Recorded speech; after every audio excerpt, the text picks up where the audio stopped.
Hey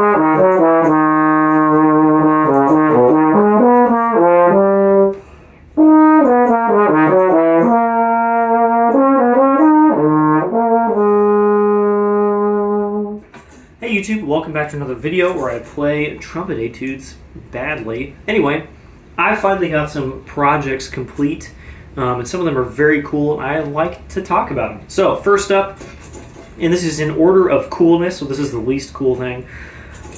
My bass trumpet valves have always been suspect at best.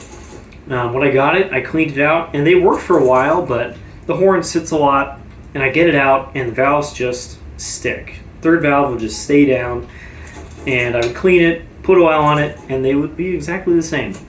Nothing I did really made a difference. So I took them to my tech, and he cleaned them out, and they were much better, but they're just like something about them, just like a little slow. And he was like, well, why don't we just put heavier springs on them? That's something I thought about a long time ago, and I just kind of spaced it.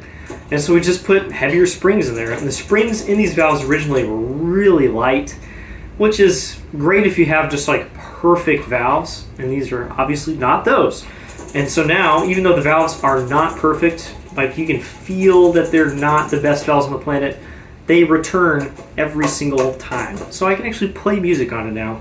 It's easy as a trombonist to forget that if you have like 3, 4, 5 valves, and like sometimes they don't come back up, it just ruins your day. You cannot play music. And that's how I was feeling with this. I would sit down and try and play an etude, and I just I couldn't play it because a valve would stay here. And now I can. And that's actually really cool. It's not a huge thing, but it's very exciting for me. Up next, and slightly cooler in the order of things, my 613H valve section is complete. I bought just the valve section by itself with a tuning slide. And it's set up for Bach bells. You know, it doesn't really mean anything. It just has Bach 50 parts on it. And it's done. I have my modular setup now set up to fit this, as in this matches the monster bass spacing. And so my previous bells that I already have fit on here. I actually thought about just converting one of my current bells to fit on this. And I was like, why would I do that? And then I can't swap them around. They're stuck that way. That way, this and the monster bass kind of do the same thing. They can't swap tuning slides. This is not a reversed setup. It's not a big deal for me, personally, because this plays pretty gosh darn well. Yeah, I don't have a whole lot to say about it because I don't really know what to do with it. This is a bass trombone that just kind of magicked itself into existence. I just bought the valve section, and I have enough parts that I can just make another one exist. And I don't really know what to do with another bass trombone. Even right now with the monster bass out of the house, it's actually in the mail on the way here. I still have like 4 bass trombones that are all very, very, very good. So what do I do with another one? That's up for everyone else to decide, I guess. But in the meantime, this is a really cool Bach sounding horn. The cool thing about Bachs, and we talk about this a lot in previous videos, is that Bach slides are usually pretty good. Even though I don't have one on here, I do have an LT slide that plays very well.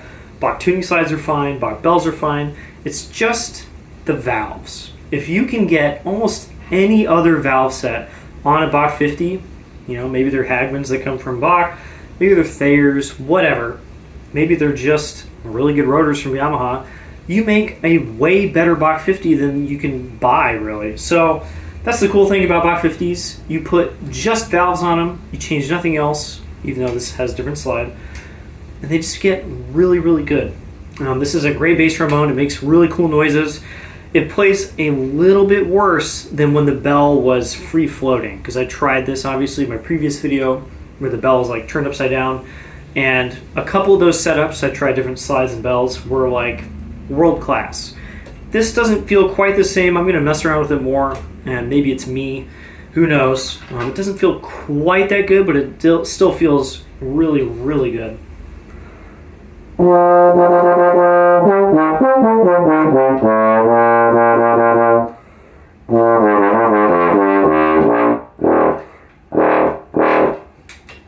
Still got a great Bach character. It plays very easily. It's pretty even. I don't know if it's as good as my monster bass or my Shires, and it does kind of similar things. So we'll see. I have no idea. Maybe I'll put the screw bell on it, and it'll just be a travel instrument because it's a little lighter. I need to try that soon, actually. But that is complete. Let's move on to the largest and best thing. Whoop! I finally own a tuba again. I've actually never owned a tuba. I don't know why I said again. But I used to play tuba plenty, and I stopped. I'm going to grab a chair so I don't have to hold this thing. I stopped near the end of undergrad, almost, and you could probably just say 10 years ago. So I've not played tuba really for 10 years. And I've been low-key looking for one for most of those 10 years because I like tuba. It's fun to play when you spend some time on it and kind of, get around the quirks of tuba. It's a really fun, rewarding thing that's very different from trombone. It is not the same at all, and I don't know, I like that. But tubas are really expensive and they're really big, so I just haven't really gotten into tuba land because I don't want to spend like $8,000 on like a 5-valve C tuba. And so I found this, which was much, much cheaper than that, and for a good reason, because this bow over here, the kind of top bow, it starts right here and goes all the way to here, had like 7 holes in it. I'm talking like holes that were like this big, giant cracks where the brass had just failed and was not holding in air anymore. And when I bought it, there was just tape over these parts. And I was just like, oh, tuba players will put tape over parts that they touch, so when they are like walking around with them, they're not like rubbing raw brass on their arms or their shirts or whatever. And I played it and I was like, this doesn't center anything, it doesn't work. It's very dirty, the valves were very nasty. But I was like, whatever, I'll take it to my tech. The bell had gotten crunched and shipping a little bit, he'll fix it up. And so he checked it out, and he's like, oh, well, I found a hole. There was one where a brace had smashed in the crook, or in this bow a little bit. He patched that, and then he took off the tape, and he found these giant holes in the brass. And so he actually looked for some parts that would fit this, like maybe some other tubes that he could segment and kind of make a new crook. He couldn't find anything that worked and ended up just patching like 7 giant patches onto it. So it's not the best horn on the planet, but it was very cheap. And what is it? It is a Canstoll model something or other. I don't know, I'd have to look it up. 3/4 C tuba with 4 valves. So this is a little tiny tuba. Probably looks, relatively large on screen. This is taking up most of the shot, but this is a very small tuba. Just for reference, let's see if I can do this. Here's a euphonium, which is normal size, and here is this tuba. Yes, the euphonium is smaller, but not by a lot. If you're familiar with tubas, this is like kind of like a 4/4 F tuba size, but it's in C. This is a full C tuba, both of the C's. It has 4 valves, not 5, so I don't have the cool chromatic range. But now that it's been patched, I've cleaned up the valves, which are very good, even if they're not good ergonomically. This horn is awesome. Now, listen to me whiff a bunch of notes.